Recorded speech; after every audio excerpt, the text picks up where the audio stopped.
Oke teman-teman, dari teman yang mereferensi kami ya, beliau mulai bermain kripto dari tahun 2014 ya. Jadi penjelasan beliau kepada kami bahwa staking origin ini full blockchain ya. Jadi seperti apa sih full blockchain itu, kita mesti comparing dengan staking yang biasa ya.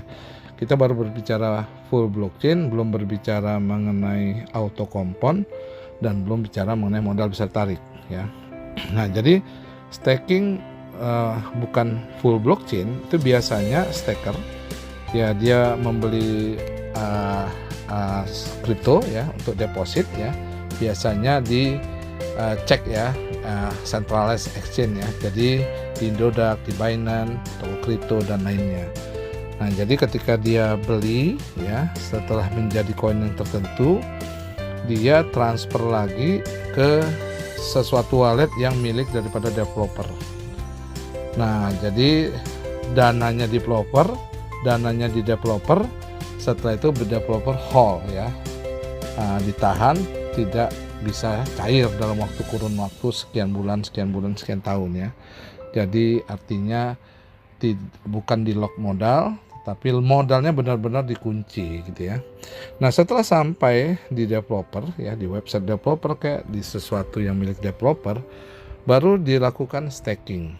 Nah, adapun koin atau token yang dibuat oleh developer itu memang ada di blockchain. Maka memang stakingnya di blockchain. Iya benar, staking di blockchain. Tetapi proses staking itu tidak full semuanya di blockchain, baik staking, deposit ya, maupun withdraw dan lainnya. Nah, jadi setelah di staking kan, barulah reward dari blockchain didapat, barulah dia bisa withdraw dan masuklah ke akunnya si staker tersebut ya. Nah, jadi seperti itu. Nah, dengan staking tidak full di blockchain, memang token yang dibuat ya di blockchain ya, tapi semua prosesnya itu masih ada kontrol daripada developer. Makanya kalau acara-acara developer bisa buat gitu ya, ada founder atau leader yang menjalankan, itu juga mereka bisa dapat support dan sebagainya. Itulah kalau staking tidak full di blockchain, karena uangnya di sini gitu ya, uangnya di sini yang Anda setorkan tadi, tapi nanti reward tokennya dari sini gitu, kurang lebih seperti itu, dan akhirnya nyampe ke para stakernya. Nah, dalam staking yang ada intervensi manusia atau developernya atau software yang dibuat oleh manusia, rentannya ketika dananya sudah besar, developer atau human ini rakus. Akhirnya dibuatlah satu skenario scam dan sebagainya dan macam-macam lah ya. Seperti itu ya, berapa supply yang dia buat dan sebagainya, tokennya dan sebagainya gitu. Nah, gimana kalau pengertian mengenai staking full blockchain ya? Jadi developer yang membuat staking tersebut dengan smart contract yang dibuat ya, di sini di staking origin ada 135 smart contract yang dimasukin, dicemplungin ke blockchain ya. Karena semua transaksi kita, withdraw, register, claim dan sebagainya dilakukan di sini. Ya, bukan di area sini ya, bukan di area blockchain, tapi di luar ya. Kalau di sini betul-betul semua dilakukan di sini ya. Nah, tapi mekanisme orang melakukan staking tadi, si staker tadi ya, membeli untuk deposit ya, membeli kriptonya memang tetap dicek, karena orang lebih familiar beli kripto dicek ya, sentralisasi exchange ya, di centralized ya, jadi koin-koin yang centralized ya. Jadi ada Indodax, ada Binance gitu ya, Bitget dan sebagainya.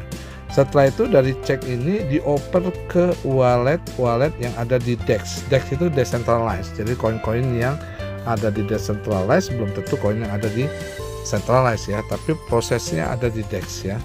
Jadi di akun DEX kita sendiri, setelah di akun DEX kita sendiri, kita transfer dari akun cek kita ya, akun Binance kita atau akun Indodax kita atau akun Bitget kita ke akun DEX kita ya, yang ada di wallet dompet Token Pocket, Trust Wallet atau Bitget Wallet, MetaMask dan sebagainya. Dari akun inilah dilakukan yang namanya staking, prosesnya di sini, dilakukan swap di sini. Semua baik proses deposit, proses withdraw ya, proses claim, semuanya ada di sini. Tidak ada lagi developer bisa campur tangan. Jadi developer seperti ini sama seperti kayak Satoshi membuat BTC. Jadi dari smart kontraknya mengatakan untuk mendapatkan BTC yang ada di dalam blockchain Anda perlu menambang. Seperti itu. Jadi sehingga Satoshi ketika dia membuat 21 juta keping BTC, dia hanya mengambil satu keping yang tidak berharga saat itu, 20 jutanya dicemplungin ke blockchain. Nah, ketika dicemplungin ke blockchain sampai hari ini, walaupun harga BTC-nya itu 1 miliar per satu BTC, Satoshi atau siapapun yang membuat Bitcoin itu tidak bisa mengambilnya gitu ya. Nah, begitu sama yang terjadi di developer Origin ya. Jadi sesuai smart kontraknya, makanya dari seluruh dunia kenapa orang ya trust untuk mengambil ini, karena memang orang melihat bahwa staking ini semuanya full ditaruh di dalam blockchain. Ada 135 smart kontrak yang taruh di dalam blockchain ya. Jadi ketika semuanya dilakukan di blockchain ya, baik semua aturan dan sebagainya, transaksi kita memang tidak ada intervensi lagi. Maka setiap step by step-nya itu panjang sekali dan semua menggunakan verifikasi password dan ada biayanya, biaya jaringan kita pakai gitu ya. Makanya token daripada LGNS ini kalau kita lihat di DEX Screener ini benar-benar luar biasa, karena ketika diluncurkan 5 bulan yang lalu, 25 hari yang lalu, 5 bulan 25 hari yang lalu, itu holdernya sekarang sudah tembus mencapai 64.000 ya. Jadi 64.000 ini kalau kita lihat market cap-nya ya, itu kurang lebih sekitar yang sudah mengikuti staking ini adalah 38,8 juta dolar ya. Jadi ini ramping ya, 38,8 juta dolar itu kalau dibagi dengan 64.000 ya, 64.000 kurang lebih 64.189 holder, itu rata-rata kalau dipukul rata satu holdernya punya hanya $600 gitu ya. Tapi ada yang hanya dengan 2.500 holder punya 168 juta dolar atau 2 triliun. Nah, itu holdernya kecil tapi saldo market cap-nya besar dan itu berat untuk harga naik ya. Maka di sini ketika baru diluncurkan sekitar 5 bulan yang lalu, itu koinnya termasuk koin nomor 2 ranking dalam pencarian DEX Screener ya.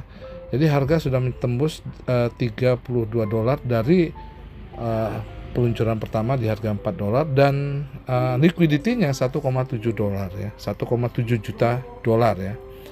Harga dengan $32-34 ya. Nah, jadi sehingga inilah yang membuat semua mekanisme baik kita claim reward, baik kita staking, unstake dan sebagainya itu dilakukan di area sini.